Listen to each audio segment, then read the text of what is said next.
Bismillahirrahmanirrahim. Assalamualaikum warahmatullahi wabarakatuh. Selamat pagi teman-teman sekalian.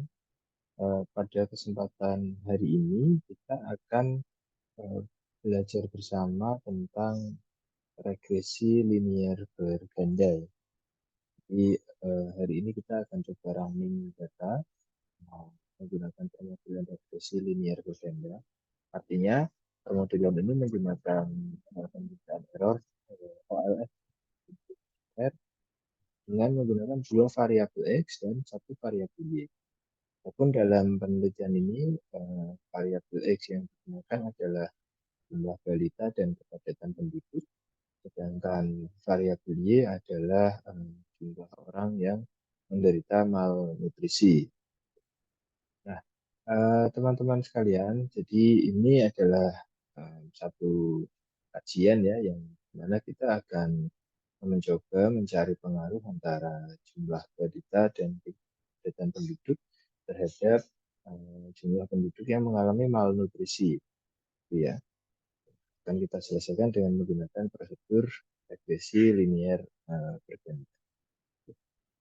Akan kita gunakan software Reviews ya dalam penelitian ini. Oke, kita akan mulai karena data kita cross section ya. Maka untuk frekuensinya adalah integer, ininya tetap tidak diubah. Kemudian start date-nya itu 1 dan end date-nya itu 35. Nah, dan ya. Kemudian kita akan mulai memasukkan nama-nama variabelnya. Itu caranya klik object, kemudian new object, kemudian series. Nah, kita kasih nama variabelnya. Misalnya kita kasih nama POU ya, persen people of under nutrition. Oke, jumlah orang yang nutrisi. Kemudian objek, ini objek, bikin lagi untuk yang balita ya. Kemudian objek, new objek lagi, kita bikin lagi untuk kepadatan. Ya teman-teman, kita sekarang sudah punya tempat untuk menginput variabelnya. Kayaknya ini POU ya. Tinggal kita masukkan saja. Ini yang POU. Ini kita memasukkannya dengan cara manual ya. Tinggal dari Excel kita copy, kemudian masuk ke apa, kertas kerjanya yang POU, klik edit, kemudian paste, Ctrl V. Nah, ini POU sudah ada. Kemudian lakukan hal yang sama untuk jumlah balita dan kepadatan ya. Copy, kemudian kita masuk ke balita, nah, edit. Nah, ini. Kemudian yang ketiga kepadatan. Nah,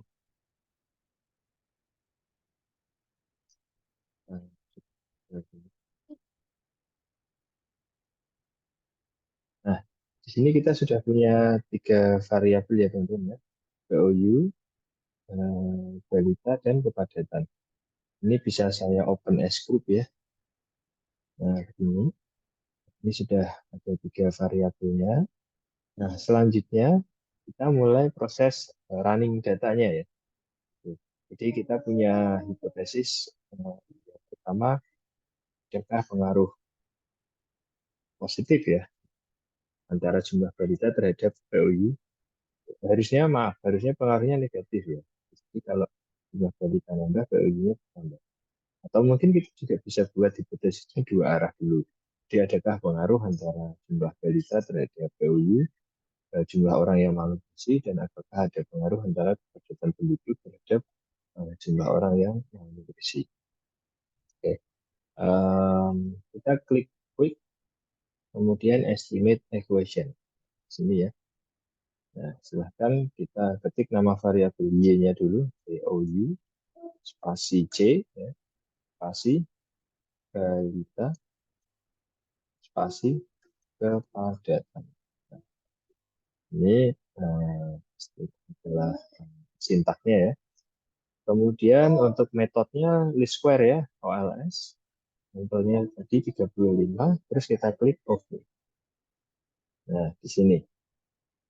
Oke, teman-teman, kita di sini sudah mendapatkan informasi. Kita bisa melakukan interpretasi ya, tetapi seharusnya sebelumnya kita cek dulu asumsi klasiknya. Tapi mungkin kita bisa interpretasikan di sini dari nilai probability-nya dulu. Maka untuk balita dan POU ada pengaruh yang signifikan ya. Jadi di sini nilai probability-nya di bawah alfa 0,05 ya. Dan pengaruhnya positif. Jadi semakin tinggi jumlah balita, maka jumlah orang yang malnutrisi juga akan semakin naik. Jadi, jumlah balita punya pengaruh positif terhadap jumlah orang yang malnutrisi. Berarti kan bisa kita simpulkan bahwa jumlah orang yang malnutrisi itu rentan pada kelompok usia balita. Karena makin tinggi balita jumlahnya, maka probabilitas orang untuk jumlah orang yang malnutrisi juga semakin tinggi. Kemudian yang kedua kepadatan penduduk ya. Nah, kalau untuk kepadatan penduduk ini juga ada pengaruh ya, yang signifikan tapi pada alfa 10% ya. Karena ini probabilitasnya hanya 0,06, jadi dia di bawah alfa 0,10. Tapi kalau kita pakai alfa 0, alfa 5% ini enggak sih. Nah, jadi ada pengaruh yang signifikan juga pada alfa 10% ya antara kepadatan penduduk dengan jumlah orang yang malnutrisi. Nah, pengaruhnya negatif ya teman-teman sekalian ya. Jadi kalau di sini kita bisa baca, dan di sini kita bisa baca, semakin tinggi tingkat kepadatan penduduk maka jumlah orang yang malnutrisi justru akan semakin turun. Nah, di sini kita bisa lihat pengaruhnya itu negatif dengan koefisien 2,1 dan minus 3,5. Nah, di sini cara membaca koefisiennya kalau yang balita setiap kenaikan 1% satu jumlah balita, maka tingkat PUU akan turun 2,1 orang. Maaf, akan naik 2,1. Kalau kepadatan pengaruhnya R square-nya 0,81, artinya kemampuan variabel X dalam menjelaskan variabel Y adalah 81,25%. Misalnya dijelaskan oleh variabel lain di luar. Adapun untuk pengaruh secara bersama-sama ini berpengaruh ya signifikan. Jadi balita dan kepadatan penduduk secara bersama-sama mempengaruhi POU ya. Gitu. Nah, kita sekarang melakukan pengujian asumsi klasik ya. Yang pertama mungkin kita bisa melakukan pengujian normalitas dulu ya. Jadi, apakah residual data terdistribusi normal? Caranya kita klik view, kemudian residual diagnostik, kemudian normality test. Nah, di sini kita bisa baca nilai probability ya. Nah, apabila nilai probability-nya di atas alfa, maka model kita terbebas dari asumsi normalitas. Ini probability-nya 0,63 di atas alfa ya, berarti kesimpulannya adalah residual data terdistribusi normal. Artinya tidak ada permasalahan normalitas. Kemudian yang selanjutnya heteroskedastisitas ya, karena ini data cross section. Kita cek jadi sama tadi caranya ya, masih di residual test, cek heteroskedastisitas.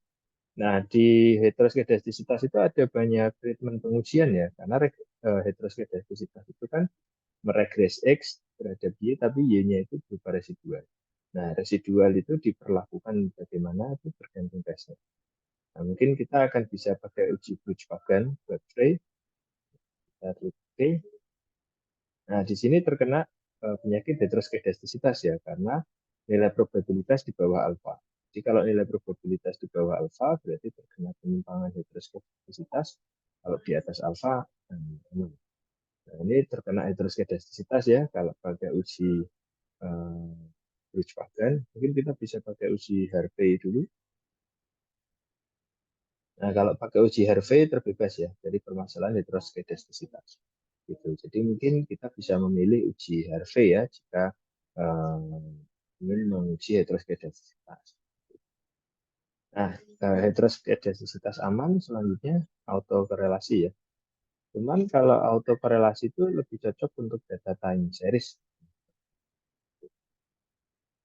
Nah, selanjutnya adalah uji multikolinearitas ya. Jadi uji untuk multikolinearitas itu kita bisa menggunakan ini ya teman-teman ya, korelasi ya. Jadi untuk uji multikolinearitas bisa kita pilih pada bagian korelasi. Ada banyak tes ya yang bisa dipakai, biasanya menggunakan koefisien korelasi. Kalau di EVIUS itu tidak ada pilihan yang menggunakan VIF ya, variance inflation factor. Tapi biasanya menggunakan uji autokorelasi untuk pengujian multikolinearitas. Nah, itu ya teman-teman yang bisa saya sampaikan. Semoga bermanfaat apa yang kita sampaikan hari ini. Nah, ini maaf tambah ya, kalau yang multiple ini ada variance inflation factor ya. Ini untuk melihat itu untuk melihat multikolinearitas. Nah, kalau nilai VIF ini di bawah 10, berarti nah, model itu terbebas dari permasalahan multikolinearitas ya. So, pengaruh hubungan antar variabel X yang lebih besar dari variabel Y. Ini bebas dari masalah multikolinearitas juga ya. Oke, saya rasa itu yang bisa saya sampaikan. Semoga bermanfaat hari ini. Terima kasih atas perhatiannya. Selamat pagi. Assalamualaikum warahmatullahi wabarakatuh.